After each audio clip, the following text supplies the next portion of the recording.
Today, I'm going to explain the movie Tale of Tales, released in the year 2015. The film is divided into three narratives.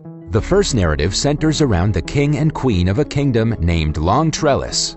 At first, it seems as if the couple is living a happy life, but later we get to know that the queen is suffering from a rare medical condition which will never allow her to become a mother. Because of this, the queen is always upset.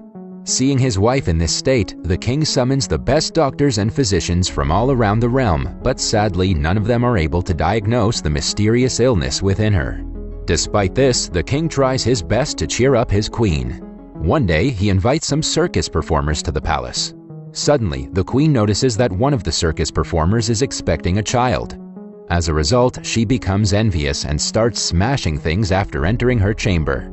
When the king finds out about this, he pays a visit to her room and vows to go to any extent to solve her problem. Late at night, a strange necromancer arrives at the castle, claiming that he can solve the queen's pregnancy problem. Hearing this, the king reminds him that many people have tried in the past and failed. However, the necromancer is adamant that the queen can bear a baby, but it depends on how far the king is willing to go for his queen. The king responds, "To the last extent." The necromancer reveals that he has years of experience and knows a lot about nature.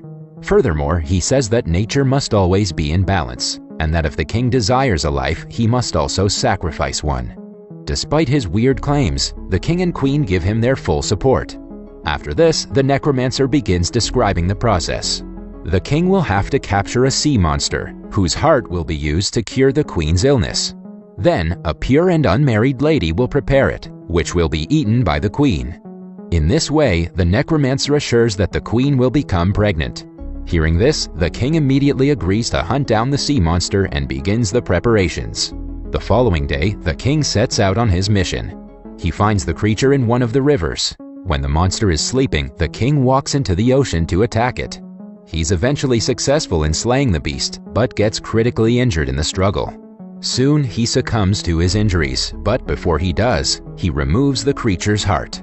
The queen then returns to the castle, covering the heart with a cloth. Later, a maid at the castle is found to be unmarried and pure. As a result, she's tasked with preparing the heart.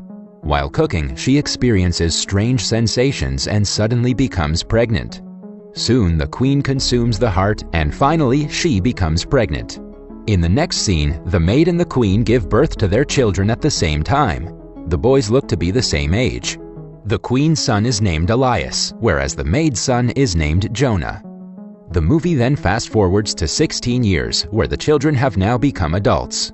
The queen is living a happy life with her son Elias, as she thinks that she's been given a second chance at life. However, the two children who were born on the same day and look like twins are not typical children, as the sea monster is represented by the white tone of their hair. They have a strong friendship and are extremely close to each other. The queen, on the other hand, despises their friendship. She informs her son that as a prince, he's not permitted to be friends with the maid's son, Jonah. Despite this, Elias ignores his mother and continues to meet with Jonah. Later, we also get to know that the kids have the capacity to breathe underwater in a unique way. In the next scene, the queen threatens her maid that if she doesn't prevent her son from meeting Elias, she and her kid will be expelled from the country. Nonetheless, the two seem unconcerned and meet on a regular basis. They cross the line one day when Jonah wears Elias's clothing and goes to the queen. When she discovers the truth, she chooses to exile Jonah from the kingdom. Elias makes an attempt to stop him but fails. Jonah then cuts off a tree with his knife and water starts to flow from there.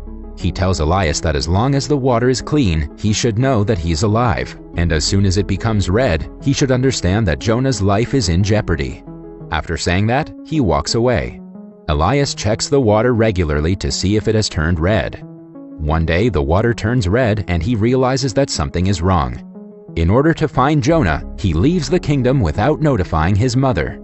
After a long search, Elias finally reaches Jonah's house. He discovers that Jonah has married a young woman. The people there identify him as Jonah, since they share the same facial features.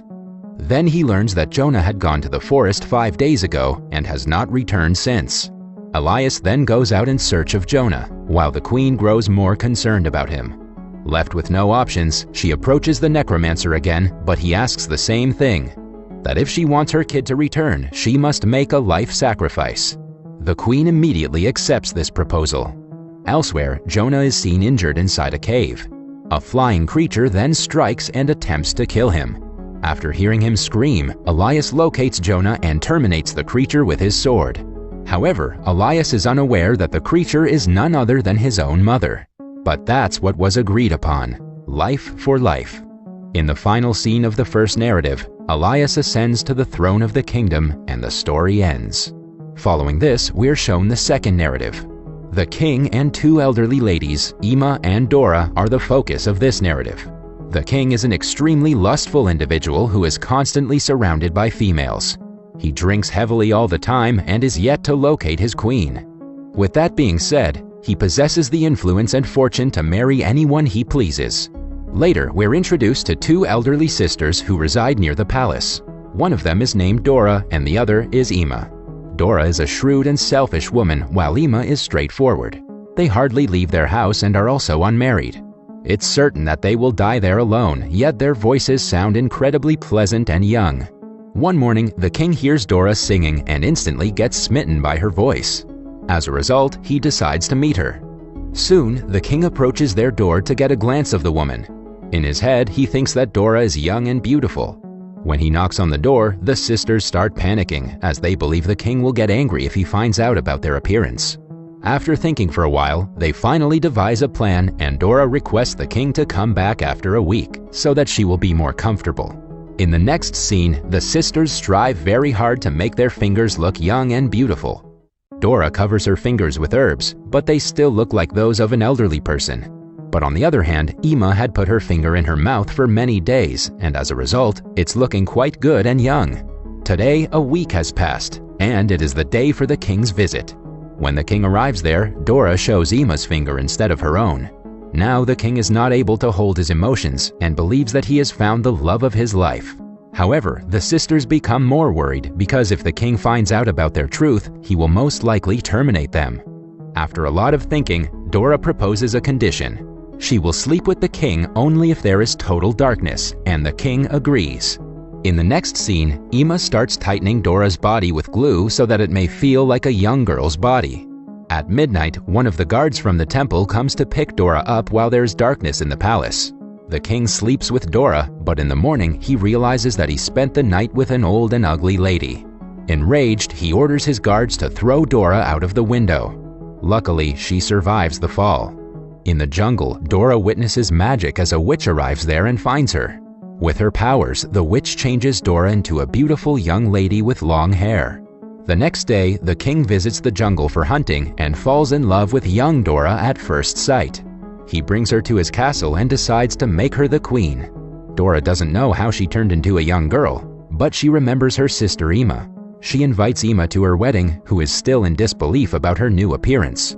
When Ima inquires about how she became young, Dora sarcastically replies that she peeled off her old skin. However, Ima considers it to be true and visits an ironsmith to peel her old skin in exchange for a necklace. The ironsmith appears to be more stupid than Ima. He takes her to the jungle, ties her against a tree, and removes all her skin. In the next scene, Ima returns to the castle in a fragile state, and she passes away soon. Elsewhere, the magic that turned Dora into a young girl doesn't last long. She starts to grow old as her skin begins to fold. When she realizes that she's turning old, she runs away from the castle. The narrative ends on a sad note as Dora transforms into her older self completely. Following this, we're shown the third narrative, which is also about a king. The king is of a weird nature as his queen passed away long ago. He has an unmarried daughter named Violet, whom he has never truly loved. One day, the king sees a parasite insect on his hand which is sucking on his blood. Instead of swatting it away, the strange king just lets it feed on himself. Later, he keeps the parasite in a glass box and allows it to feed on his blood every day. As time passes, the insect becomes huge. On the other hand, Violet, who has grown to be a beautiful young woman, always dreams of a prince. However, the irresponsible king could care less about her as he is always busy with his parasite pet. Unfortunately, one day the parasite becomes ill and dies. This devastates the king, so he peels its skin off and tells his daughter that the time has come to find a husband for her. He says that he's going to arrange a competition, and the one who wins it will get to marry her. On hearing this, Violet becomes happy, but also a little upset as she wanted to find a husband on her own. Despite this, she agrees to the king's decision. Soon, announcements about the competition are made throughout the kingdom. The king displays the parasite's skin in his palace and announces that whoever can guess the name of the insect will win. Many people try, but no one can answer correctly because that insect has never grown that big and old. Just then, a weird-looking ogre appears in the palace. He also wants to participate in the competition, and the king hesitantly allows him. The ogre then smells the skin and guesses the correct answer. Upon hearing this, a devastated Violet runs away to the roof and attempts to terminate herself. However, the king calms her down by saying that he cannot break his promise. Left with no other choice, Violet finally agrees. In the next scene, the ogre takes Violet far in the mountains where she cries for many days. One day, when he goes out hunting, she sees another lady on a nearby mountain. She begs for help and explains the whole scenario to her. The lady also sympathizes with her and promises to come for help. The next day, the lady, along with her family, arrives there to rescue Violet. While they're crossing over, the ogre arrives, but they successfully manage to cut the rope and he falls. Some time later, the ogre finds the family and eliminates them one by one. He then chases Violet into a cave and begins hugging her. Violet also pretends to care, but the moment he's distracted, she finishes him off with a knife. In the next scene, Violet returns to the palace with the ogre's severed head and places it next to everyone. She then says, "This is the husband you chose," and starts crying. The king is also devastated by the sight and falls to his knees.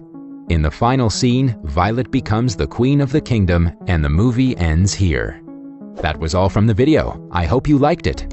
Subscribe for more content like this, and hit the like button to help us out. Also, leave a comment if you want us to recap your favorite movie. Until next time, take care.